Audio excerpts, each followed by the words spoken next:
Friend, मैं आपकी Annu UP 45 अपने चैनल पे आप सभी का स्वागत करती हूँ।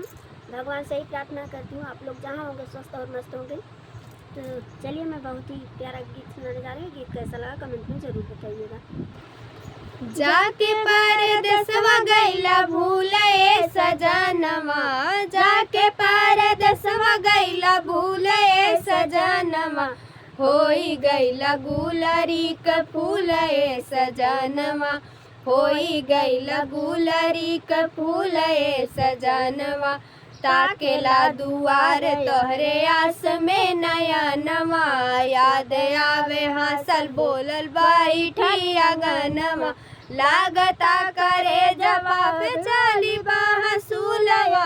लागता करे जवाब चाली बाहसुलवा, होई गइला गुलरी क फूले सजनवा, होई गइला गुलरी क फूले सजनवा,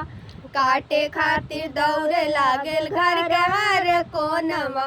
हारी गईनी करत करत धरत नइखे फोनवा, काटे खातिर दौड़े लागल घर के हर कोनवा, हारी गईली करत करत धरत नइखे फोनवा, लिहला न सूद काबो तू ये सजनवा, लिहला न सूद तू काबो ये सजनवा, होई गइला गुलरी क फूले सजनवा,